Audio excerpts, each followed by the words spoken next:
Good morning, students. In 12th standard computer science, we are discussing list lesson. In the last class, we have completed list part fully. How to create the list, how to add an element, we have seen. Next, we have started with tuples. In tuple, how can you create the tuple and how can you access the elements, we have seen. Now, in this class, we are going to see about how to update and delete the tuple. We know already list is mutable but tuple is immutable. Tuple is immutable means what? We cannot do any changes with the tuple. About that we are going to see. Update and delete the tuple. Tuple is immutable. The elements of the tuple cannot be changed. We cannot change any element in a tuple. Instead of that, what we can do? We can join, we can add two tuples to get the new tuple. Or you can delete the entire tuple and create the new tuple. It is a possibility, that's all. Instead of doing corrections, we can choose this way for updation, that's all. Example, tuple 1 equal to 1, 2, 3, 4, tuple 2 equal to 5, 6, 7, 8, 9. Now I am going to add these two tuples. So I have given tuple 3 equal to tuple 1 plus tuple 2. I am going to add both the tuples. And it will be stored in tuple 3. When I am printing print tuple 3, the entire elements will be printed starting from 1 to 9. Both one will be combined and it will be printed like this. This is called as how to update the tuple. That's all.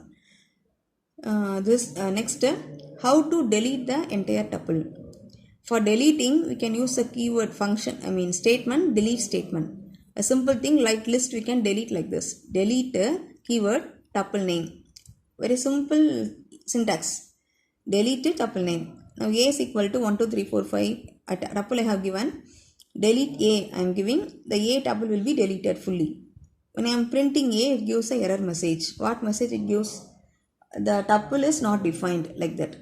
This is a message given by interpreter. That's all. This is how to delete the tuple. Next, important concept in tuple is what? Tuple assignment. Normally, what is assignment? Variable on the left hand side is equal to value on the right hand side. Variable equal to expression.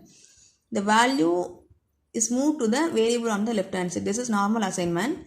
In tuple assignment also, left side we are using many variable, right side we are using many values. The variable will assign the values correspondingly. This is called tuple assignment. It allows a tuple variable on the left to be assigned to the values on the right. Examples, A, B, C are the three variables I have given in the left side. 10, 20, 30 are the values we have given in the right side. Now, when you match this, when you compare this, first A is matched with the first value 10 and B is matched with the second value 20, C is matched with the third value 30. Or A takes a value 10, B takes a value 20, C takes a value 30. So instead of giving A is equal to 10, B is equal to 20, C is equal to 30, we have given like this. This is called as tuple assignment. Any number of variable we can give and that many number of values you can give on the right hand side. It will take the value easily, that's all. So here ABC value will be taken as 10, 20, 30. When I am printing ABC, the answer is what? 10, 20, 30 will be printed, that's all. Instead of this, the same tuple assignment, instead of giving the value, you can give the expression also. What will happen at the time? The expression will be evaluated and the answer is stored in the variable. ABCD equal to, I have given some expression like this, 2 power 2, 5 by 3 plus 4, 15 modulus 2, 34 greater than 65.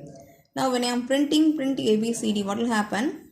The first term gives some value, it is stored in first variable, like the remaining also. So 2 power 2, the value will be 4, it is stored in A. Next 5 by 3 plus 4, the value is 5.66, something like that. So this will be stored in B. Next 15 modulus 2, the answer is 1, it is stored in C. Then 34 greater than 65, answer is false. Now these four values, A has a value 4, B has this 5.6 something value and C has 1, D has false, that's all. So this is called as tuple assignment. Here what is the important thing? The number of variables on the left hand side is equal to the number of values on the right hand side. That's all. So this is called as tuple assignment. Next, returning multiple values in tuples.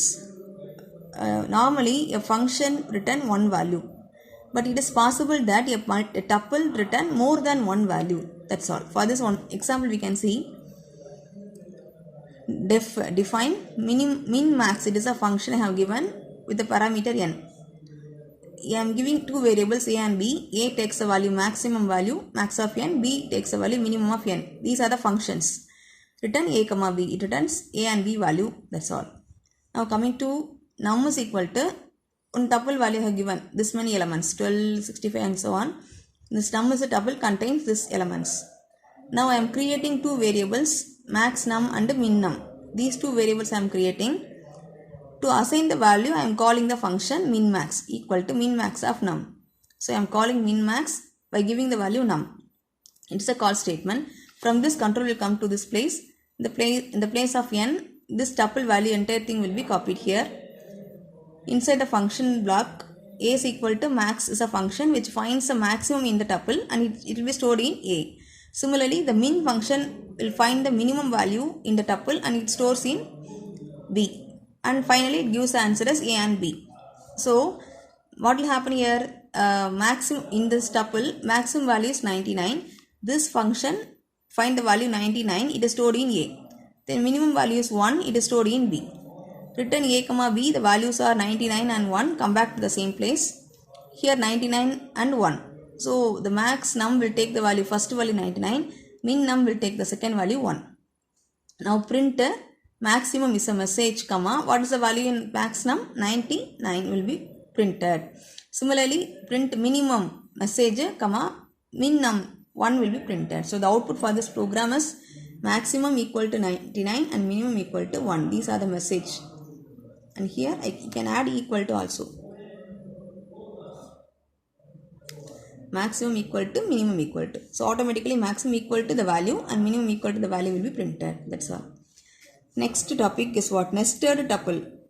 What is nested? A tuple present inside another tuple is called as nested tuple. Nested tuple. At the time, a tuple present inside will be taken as a single element. A tuple can be defined inside another tuple is called as nested tuple. Each tuple is considered as an element inside the tuples. That's all. See this example now. Toppers equal to first tuple I have given Abhi 12C 98.7. Second tuple Davi 12D 99. Now this toppers is a tuple which contains two tuples. Now this is taken as one element, that is taken as another element. Now I am giving for I in toppers a function for I in toppers I am going to print all the values. Print of I. So what will happen here? It will print both the tuples in toppers. So first output will be first Abhi 12C 98.7 is the first tuple printed. Next line Davi 12D 99 will be printed automatically, separate line. That's all. This is called as nested tuples. That's all. So next built-in functions. Many built-in functions we have seen. All the functions can be used in tuple also. That's all. So with this tuples concept over. We have started with what is a tuple and advantages of tuples, and then how can you create the tuple syntax. Next, creating tuples using tuple function we have seen. Then a singleton tuple we have seen. Then this today's class update and delete the tuples we have seen. Then nested tuples and tuple assignment returning multiple values. When it's very easy and important concept tuples. First you study list thoroughly, then you can study this one easily. That's all. So students, still two more topics are there. We can see in next class. Study thoroughly. Thank you.